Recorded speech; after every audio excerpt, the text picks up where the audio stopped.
Apologize. Now. Those two words echoed through the Jefferson County Courthouse in Virginia so sharply, I could almost hear them bouncing off the old oak-paneled walls. They didn't come from my attorney. They didn't come from the judge. They came from my mother. She shot to her feet at the plaintiff's table, her hand trembling with anger as her diamond ring slammed against the wood. Apologize to your sister, right now. Her voice was so shrill that people in the back rows actually flinched. The entire courtroom turned toward me. The 12 jurors, the court reporter, the clerk, the pastor who had married my parents, my old high school English teacher, neighbors who had watched me grow up, every single one of them was waiting for me to lower my head, waiting for me to apologize, waiting for me to admit my mother was right. I never moved. My hands rested calmly on the table. My back stayed straight. My eyes never left the woman who gave birth to me. 18 years in the Navy had made staying calm second nature. You learn to slow your heartbeat when alarms start screaming. You learn not to react when everyone else is panicking. You learn that emotions don't get to make decisions for you. But no military training in the world prepares you for sitting across from your own mother, while she calls you a fraud in front of your entire hometown. My mother's attorney smiled like he'd already won. He stepped forward. Your Honor, I believe the defendant's silence speaks for itself. A few people nodded. I recognized so many faces. The woman who bought Girl Scout cookies from me when I was 10. The man who cheered at my high school track meets. The families who shook my father's hand every Sunday after church. Today, none of them looked at me the way they used to. They looked at me like I was a greedy daughter trying to steal from her own family. The funny thing is, I'd accept the possibility of dying in places whose names I still can't say out loud. And somehow, this tiny courtroom felt heavier than any battlefield I'd ever walked onto. My mother dabbed at the corner of her eyes with an embroidered handkerchief. I raised her. Her father sacrificed everything for her. And what did she do? She has never served this country a single day. She's nothing but a liar. Whispers rippled through the gallery. I heard every word. That's disgraceful. That poor woman. I always knew something wasn't right with that girl. In a small town, people don't need evidence. They just need someone confident enough to tell the first story. And my mother had always been very good at telling stories. I still said nothing, not because I had nothing to say, because I'd waited far too long for this day. Some battles, if you fire too early, you only give the other side a chance to escape. My mother's attorney held up a thin file. We hired a private investigator. No military records, no public service records, no employment history, nothing. He turned toward the jury. So ask yourselves. A woman claims she served for 18 years. Yet, there's not a single trace of it. Does that sound believable to you? An older woman slowly shook her head. A man folded his arms across his chest. Even the court reporter stopped typing for a few seconds. Everything was unfolding exactly the way my mother had planned. She looked at me. The corner of her mouth lifted into a smile. I'd seen that smile hundreds of times growing up. Every time I brought home a bad grade, every time I dropped a plate, every time my sister cried, and somehow it became my fault. She thought she'd already won. What she didn't know was that the one thing that would decide this case had never been inside her attorney's file. It was sitting inside my lawyer's black leather briefcase. He hadn't taken a single note, hadn't objected, hadn't argued. He'd simply been watching the clock. The second hand kept moving. One tick, then another. I knew exactly what he was waiting for, because I was the one who told him to wait.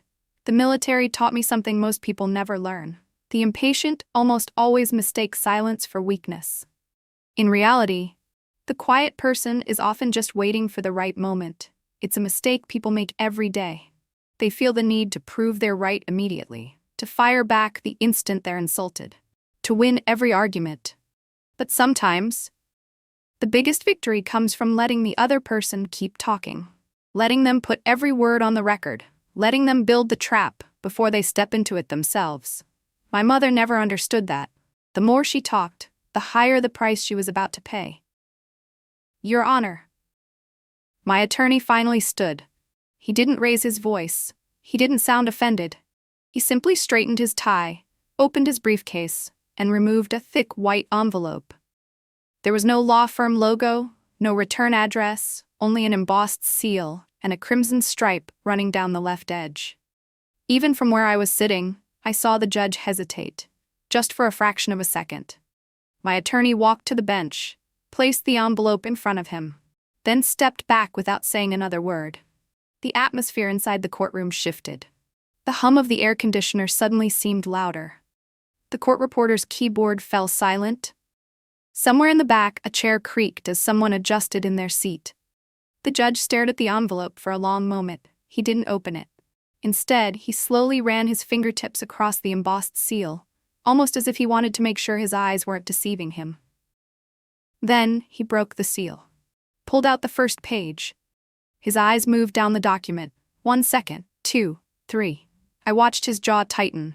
By the 5th second, the judge slowly removed his glasses and set them carefully on the bench. No one in the courtroom said a word. Even my mother stopped crying. He looked up and locked eyes with me for a long moment. This was no longer the look of a judge reviewing a routine civil case. It was the look of someone who had just realized he was standing in front of an entirely different truth. He took a slow, measured breath. Then he spoke. "All rise. If you're wondering what was inside that envelope that left an entire courtroom frozen in silence, leave a shh in the comments below. I want to know how many of you are staying until the very end to witness the moment my entire hometown is forced to confront the truth. But to understand why a mother would drag her own daughter into court and why I chose to stay silent for so many years before finally fighting back. We have to go back. 30 years. Back to the house where all of this began. Emily sat on my father's right. Me? I always sat in the chair closest to the kitchen door. If unexpected guests stopped by, I was the first one expected to give up my seat. One spring, my school held its annual science fair. I won first place for my grade. I ran all the way home with the certificate clutched in my hands. "Mom, my school's having an awards ceremony tonight." She never even looked up from the furniture catalog in her lap. "Emily has a dress fitting. Don't make this harder than it needs to be." I stood there, still holding the certificate. No one asked to see it, no one congratulated me, no one even knew I'd won. Emily walked past me. She glanced at the certificate for a second. For one hopeful moment, I thought she might ask what I'd won. Instead, she adjusted the strap of her purse and followed Mom out the front door, without saying a word. A few days later, Emily received a certificate just for participating in a flower arranging competition. Mom bought a frame for it that same night. She hung it right in the middle of the living room.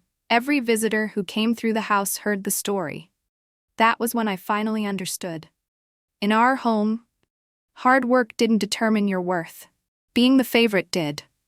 The person who hurt me the most wasn't actually my mother. It was my father. He'd struggled with lung disease for as long as I could remember. He coughed constantly.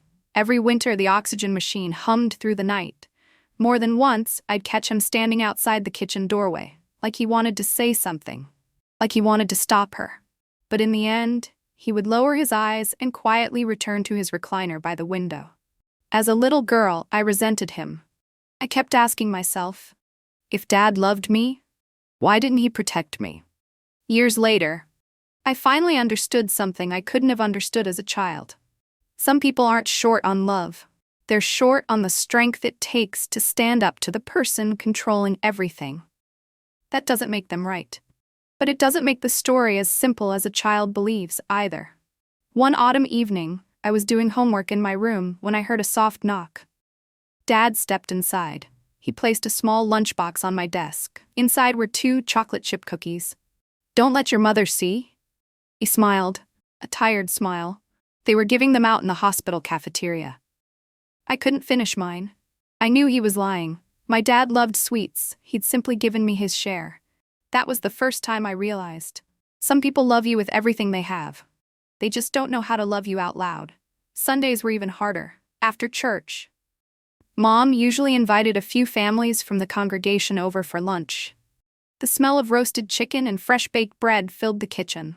Adults laughed around the dining table. Emily was always asked to play the piano. I was handed a dish towel, washed the glasses, refill everyone's drinks, clear the plates. One afternoon, one of the guests smiled at me.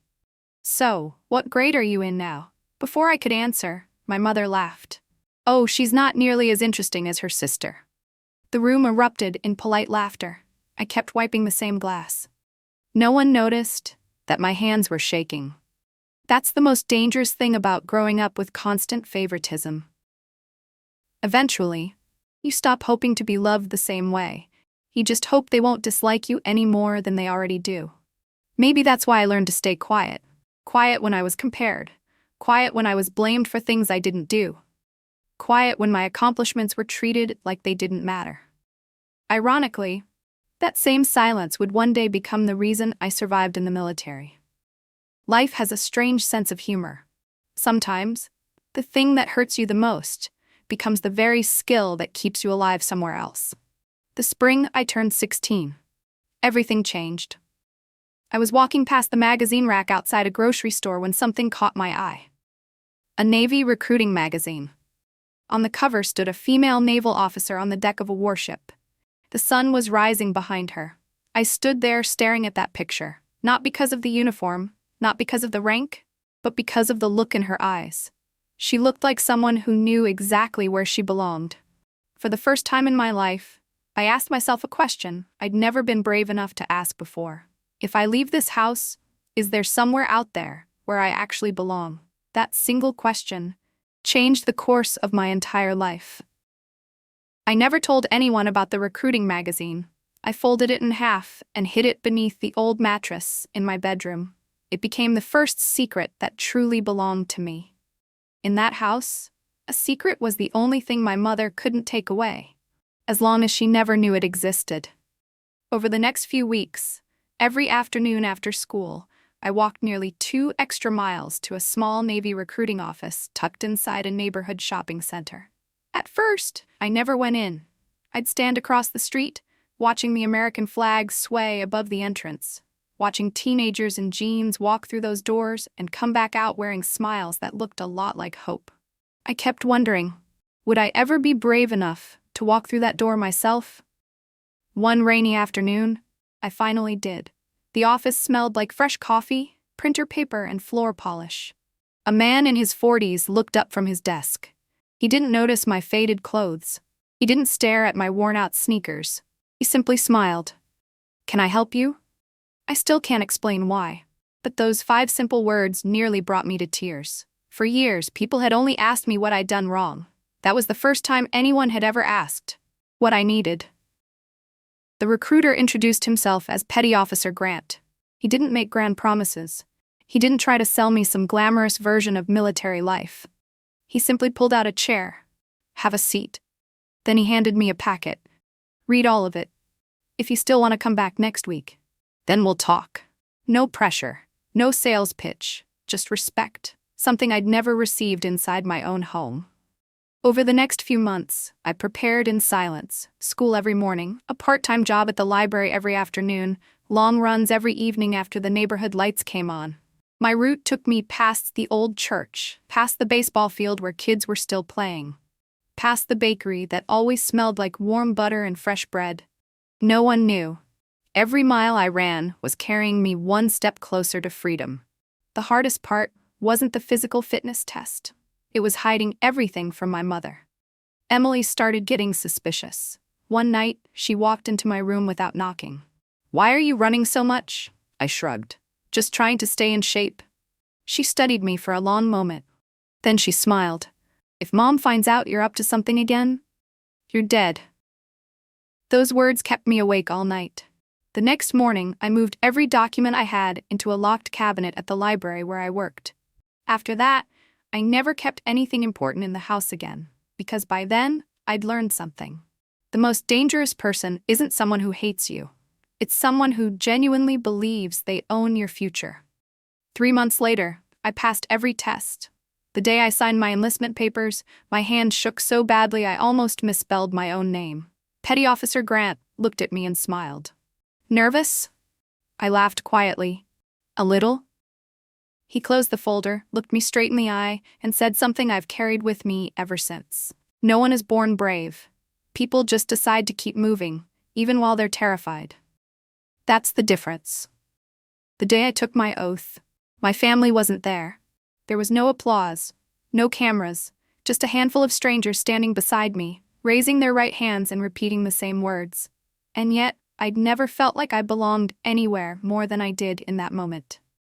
I had 48 hours before I boarded the bus for basic training. Until then, I had one last role to play.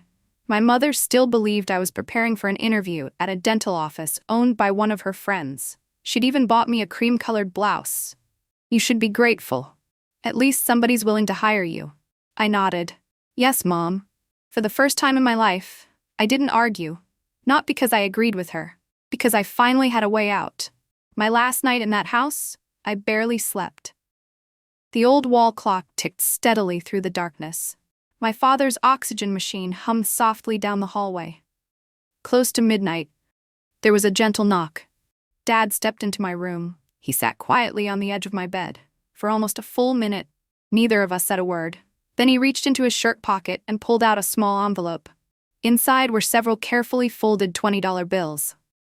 "I've been saving this," he smiled, a tired smile. "Please don't say no." I looked at his thin hands. The veins stood out beneath his fragile skin. I knew how hard it must have been for him to save even that much. "Dad?" He gently shook his head. "Just listen. If the day ever comes, when you leave this house, don't look back. Go find a place where people value you for who you are. That's all I want." The moment he finished speaking, a violent coughing fit overtook him. He had to grip the bed frame just to stay on his feet. I wanted to hug him. I wanted to tell him I'd take him with me, but we both knew the truth. He would never leave my mother, and I couldn't stay. Years later, I still think about that night. People often believe the greatest gift someone can give is money. It isn't. The greatest gift my father ever gave me was permission. Permission to believe I deserved a different life. Sometimes it only takes one person believing in you to change the course of your entire future. If you've made it this far, I'd like to ask you for one small favor. Don't write a long comment. Don't tell your story unless you're ready. Just leave a single period down below. That's all. Whenever I see comments like that, I can't help but wonder if there's someone behind that tiny dot who once felt like they didn't belong in their own home. Maybe someone who stayed silent for far too long. Or maybe someone who's simply choosing to stay with this story until the very end. I read almost every comment, and every single period reminds me that none of us are ever as alone as we once believed. The next morning, at 5:30 a.m., I dragged my old duffel bag onto the front porch. Morning dew still covered the grass. My mother leaned against the porch post, coffee mug in hand. Emily watched from the upstairs window. Neither of them knew that in just a few minutes, the daughter they'd always treated like the family's biggest disappointment was about to step onto the first bus toward a life that would change everything. My mother didn't hug me before I left. She didn't wish me luck. She simply took another sip of her coffee, glanced at the duffel bag on my shoulder, and smirked. "Don't come crawling back when they throw you out. The military doesn't have room for weak people." She said it as casually as if she were talking about the weather. Emily was still standing at the upstairs window, arms crossed. No wave, no goodbye. She just watched. Like she was counting the days until I failed. I adjusted the strap on my duffel bag. The rough canvas dug into my palm. I looked at the house one last time. Dad wasn't on the porch. He was too sick to make it downstairs. But just as I turned toward the gate, the living room curtain moved. Only slightly. I knew he was standing behind the window, watching me leave. That was enough. I walked nearly 3 miles to the Greyhound station. The autumn air was cold enough that every breath came out in little white clouds.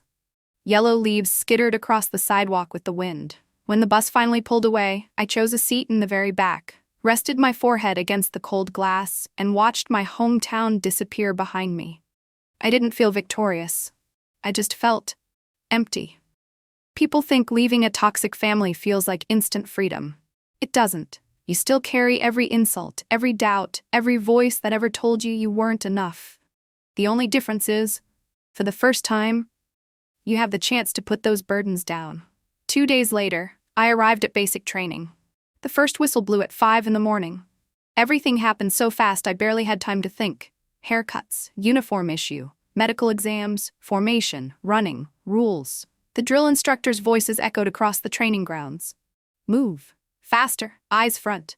Some recruits cried before the first week was over. Some wanted to quit. Some spent evenings behind the barracks calling home. The strange part was, I'd never breathed easier. Back home, the rules changed with my mother's mood. If she woke up happy, the day was peaceful. If she woke up angry, everyone paid for it. There was no pattern, no fairness. Here, things were different. If you got up on time, you weren't punished. If you completed the task, you earned credit for it. If you made a mistake, you knew exactly what you'd done wrong. For the first time in my life, the world made sense. And somehow, that was even more valuable than kindness. By the third week, we faced our first long ruck march. The pack on my back weighed nearly 50 pounds. Rain poured from the sky. The trail had turned into pure mud. By mile 9, I could barely feel my legs. My knees shook with every step. Then I slipped, hard. My rucksack slammed into my back as I hit the ground. Mud splashed across my face. I planted my hands and tried to push myself up, but my legs wouldn't respond. Then, someone grabbed the strap on the back of my pack and yanked. Get up. I looked over my shoulder. The young woman with sun-browned skin, short cropped hair, her name tape read, Davis. She didn't ask if I was okay. She didn't ask my name. She didn't give me some inspirational speech. She just pulled me to my feet. Move. Finish with us. Then she kept walking. I clenched my teeth and kept moving. For the last 3 miles, we practically carried each other. Back at the barracks, everyone's boots were soaked through. Our feet were covered in blisters. I sat on my bunk, peeling off my socks. Blood had already soaked through the fabric. Davis dropped onto the bunk across from me. She reached into her pocket, pulled out a packet of bandages, and tossed it over. Catch. Thanks, she shrugged. They'll hurt even worse tomorrow. Then she smiled. That was our first conversation. It was also the beginning of a friendship that lasted for years. From that day on, we were assigned to the same team. We ate MREs together, pulled overnight watch together, shared the last few sips of water during long training exercises. One day I finally asked her, "Why did you come back for me that day?" She was cleaning her training rifle. She never looked up. Because if our positions had been reversed, I'd hope you'd come back for me. Just one sentence changed the way I saw the world. At home, I'd been taught that the only way to get ahead was to push someone else down. The military taught me the exact opposite. No one is truly strong if they leave their teammates behind. By the 6th week, we met Chief Ramirez. He was the instructor the entire company feared. Deep voice, stone-faced, never smiled. One afternoon, after I finished a live 5-fire qualification with one of the highest scores in the company, he told me to stay behind. I snapped to attention, certain I'd done something wrong again. He studied my scorecard, then looked directly at me. Caldwell. Yes, Chief, good work. Just 2 words. Good work. I froze.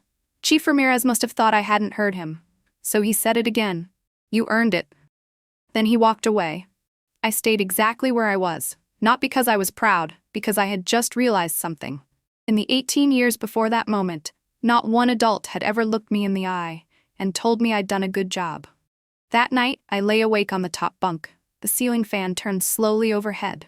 Someone at the far end of the barracks snored softly. I stared at the ceiling for a long time. Then, without even realizing it, I smiled. I learned something small that night, something I've carried with me ever since. Sometimes it takes only 2 seconds to say, good job, but the person hearing those words may carry them for the rest of their life. A few weeks later, we graduated. The bleachers were packed with families. Some carried balloons, others held flowers. Children ran across the parade field laughing. Davis sprinted straight into the arms of the grandmother who had raised her. Another recruit disappeared into a hug from his parents. And me? I stood alone, my duffel bag at my feet, watching family after family reunite. I won't pretend it didn't hurt. It did, more than I wanted to admit. Then, someone stopped beside me, Chief Ramirez. He didn't say much. He simply held out his hand. I shook it. His grip was firm. Lieutenant? He paused. Then, for the first time, I saw the faintest smile cross his face. Not yet, but someday. That was the first time someone saw the person I could become, instead of the girl my family had already decided I was.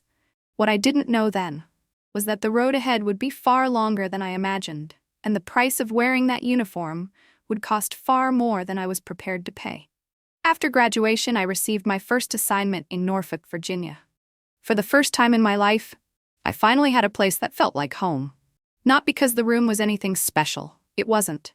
A single bed, an olive green metal locker, an old wooden desk pushed against the window.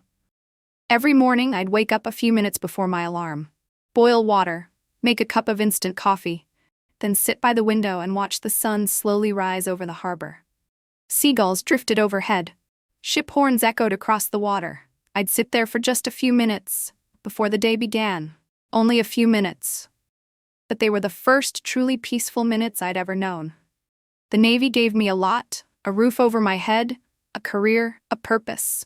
But in return, it taught me how to live with empty chairs. One year, I sang happy birthday to my dad over the phone. On my screen was a tiny chocolate cake he'd bought himself from the grocery store. A single candle burned in the middle.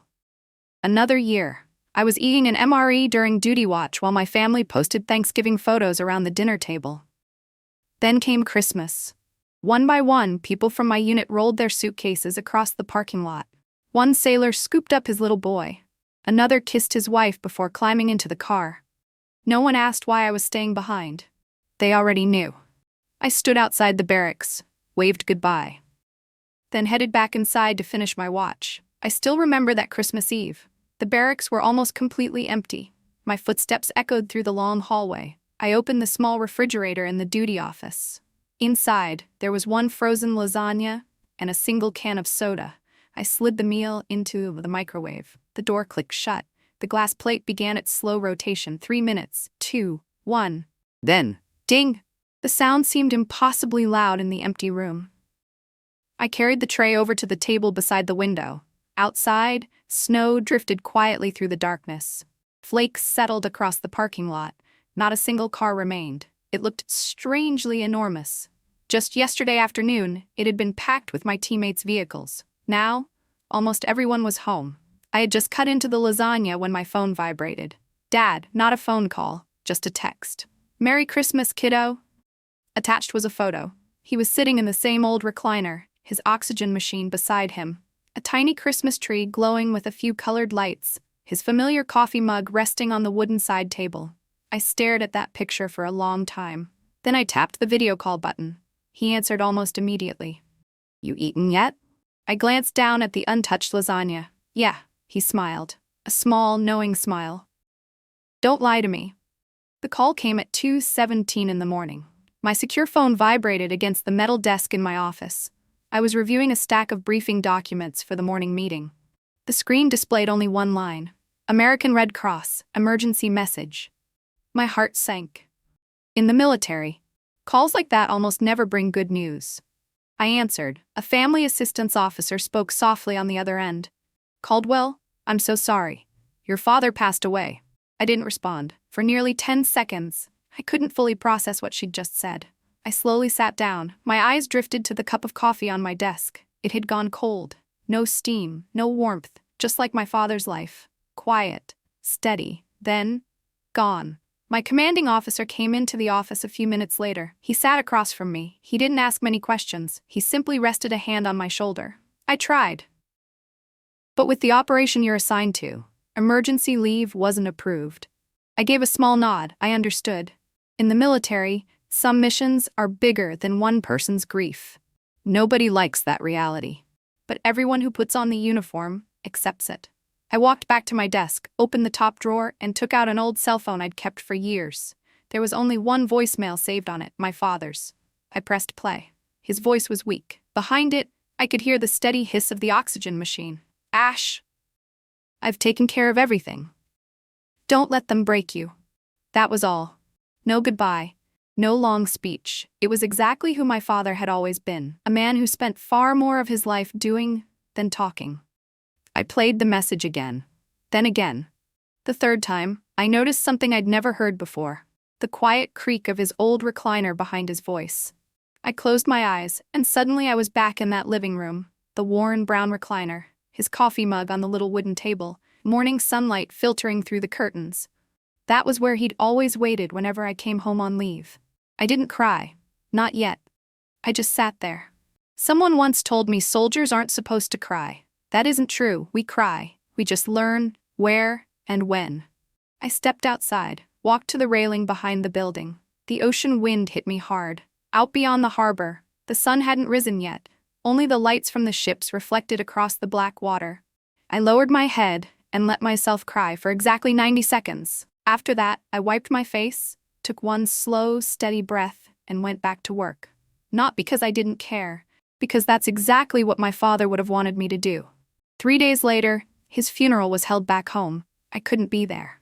Emily stood beside my mother. The neighbors came, friends from church came, half the town showed up. Only one child was missing. Me.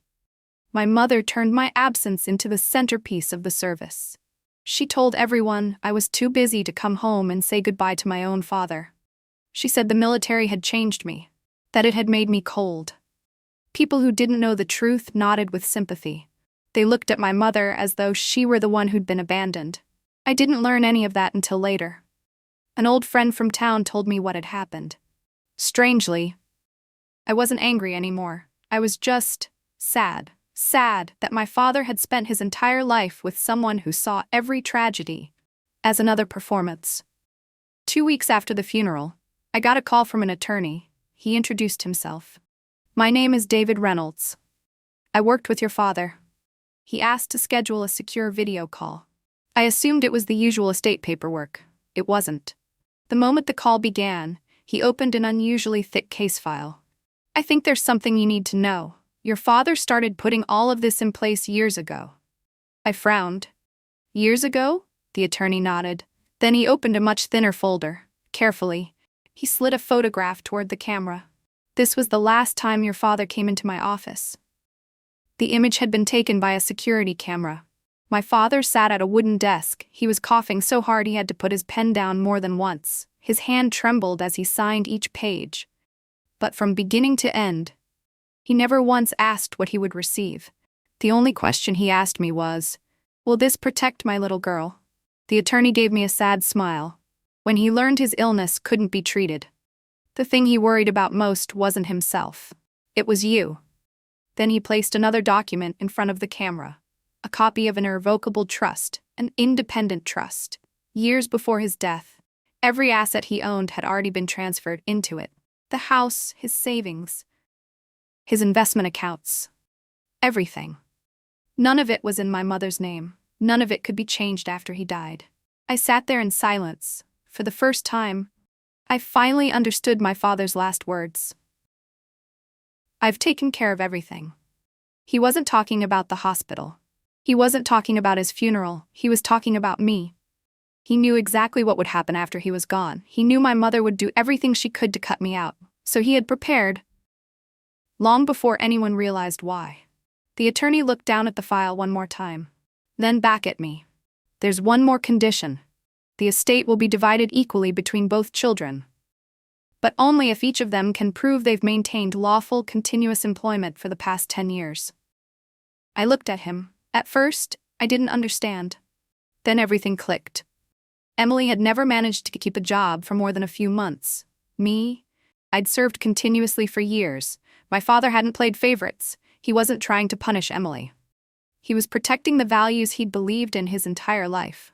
Hard work, discipline, responsibility. It wasn't a trap. It was a measure of how each of us had chosen to live. Even now, that's a lesson I still carry with me. Parents don't always leave their children the greatest gifts in the form of money. Sometimes, the greatest gift they leave behind is making sure justice arrives when the time is finally right. I thanked the attorney. Ended the call. Then sat quietly by my office window for a long time. Outside, the sun was just beginning to rise over the horizon. What I didn't know was that back in the little town where I'd grown up, my mother had already convinced herself she was about to win, and that confidence would lead her straight into the biggest mistake of her entire life. I underestimated my mother, not because she was smarter than I was, because I forgot one thing. When pride and greed get tangled together, people can convince themselves to believe almost anything. Just 3 days after my call with Attorney Reynolds, my phone wouldn't stop ringing. First, it was an old neighbor. Then someone I'd gone to high school with. Then the woman who ran the town library. Every conversation started almost the same way. "Ashley, is what everyone's saying true?" I had no idea what they meant, until Davis texted me a screenshot. It was a post from our hometown community page. My name wasn't in the headline. It didn't have to be. Everyone knew exactly who it was about. Don't let fake military personnel take advantage of this community's kindness. The comments kept coming. She was always kind of strange.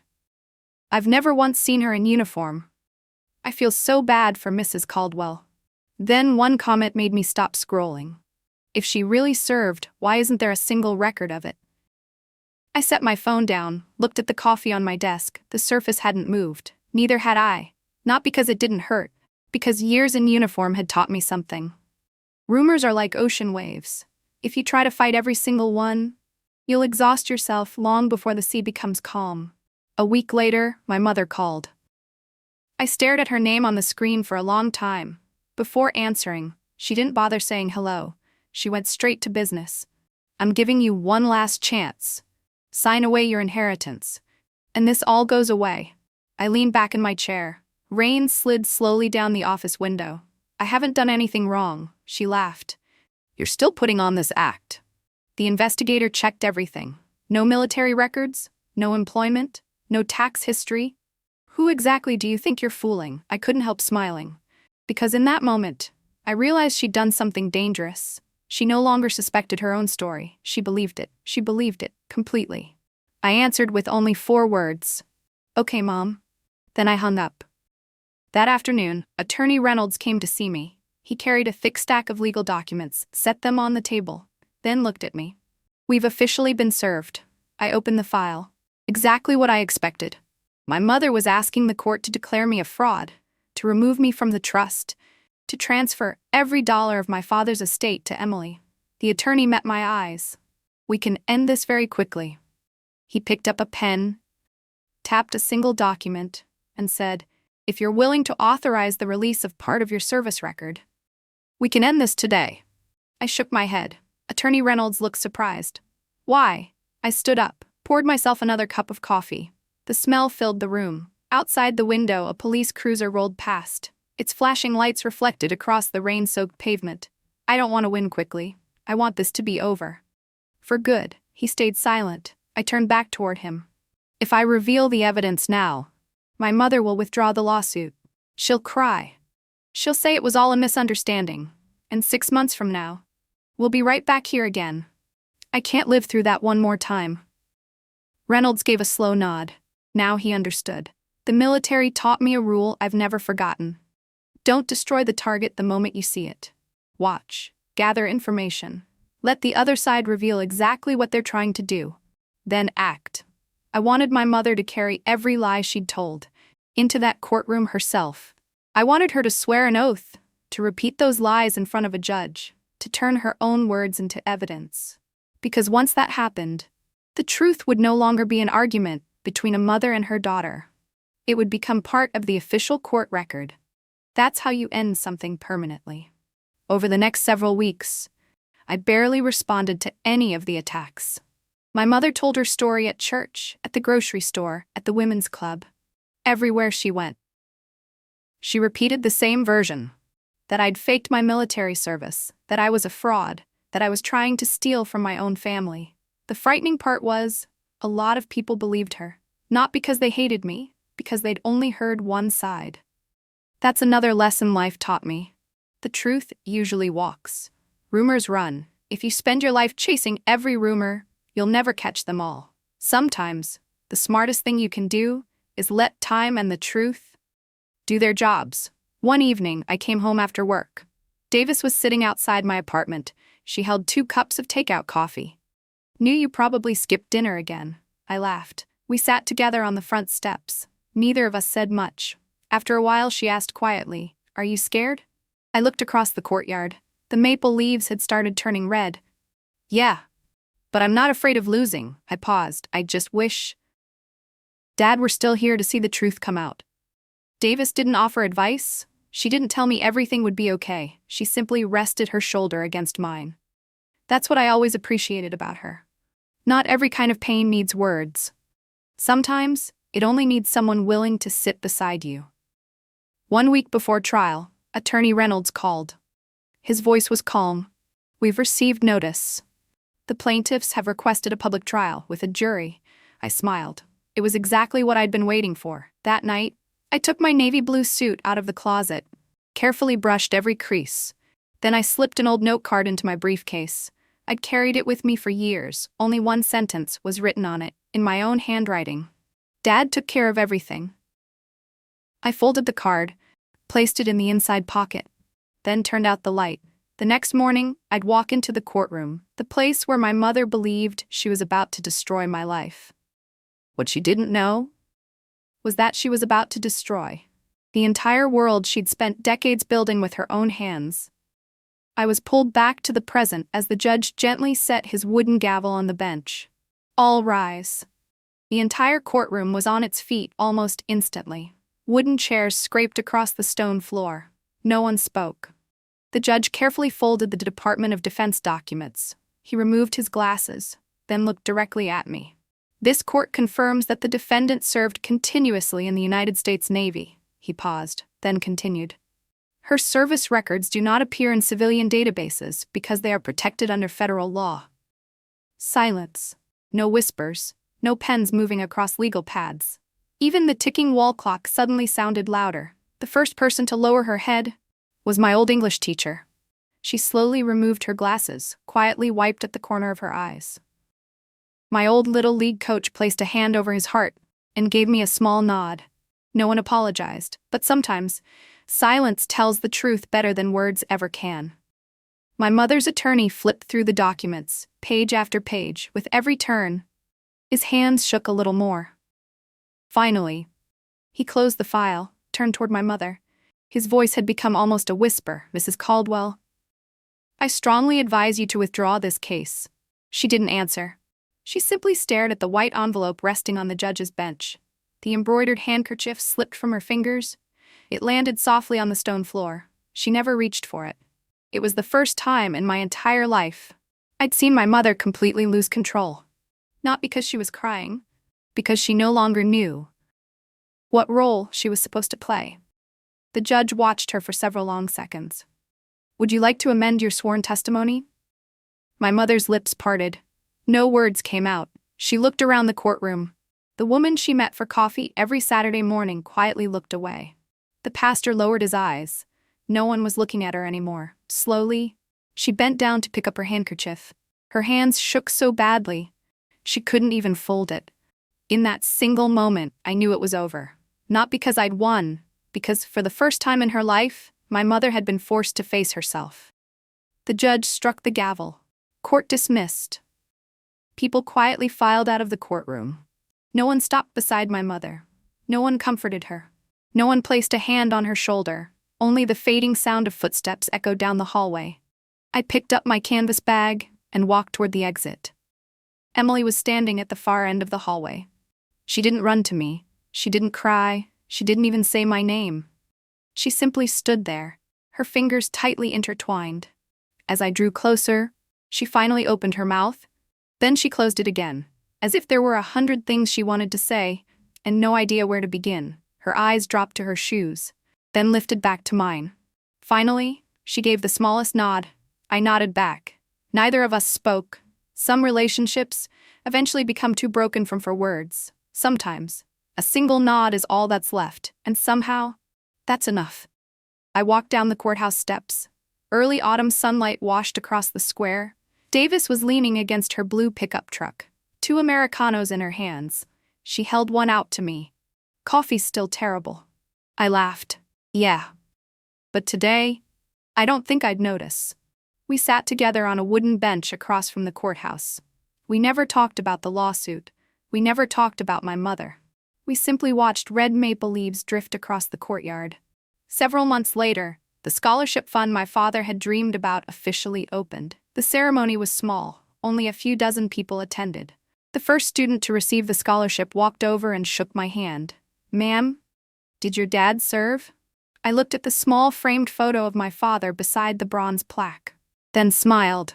"No, but he taught me what honor looks like." That's been my answer ever since. Today, Dad's photograph sits on a small shelf beside the window in my home. Right next to it is the first challenge coin I received after graduating, and a postcard Davis mailed me a few months ago. It has only one sentence on it. "Coffee's still terrible. Every Saturday morning, I make myself an Americano. Carry it out onto the front porch. The rocking chair creaks gently beneath me. Inside, the refrigerator hums softly in the background. Sparrows chatter along the fence. An early autumn breeze rolls across the freshly cut grass. I turn the challenge coin slowly between my fingers. Sunlight catches the tiny scratches worn into the metal. I look up at the sky. For the first time in many, many years, I don't think about the courtroom. I don't think about my mother. I don't think about the words she once threw at me. I think about my father. I think about Davis. I think about the people who chose to stay in my life. And I smile. Maybe that was the greatest victory of all. If you'd like to hear more about Ashley's journey, leave a 2 in the comments below. I'll tell you what happened after the trial, the people who entered her life next, and how she eventually discovered that family isn't always defined by blood. Thank you for staying with me all the way to the end of this story.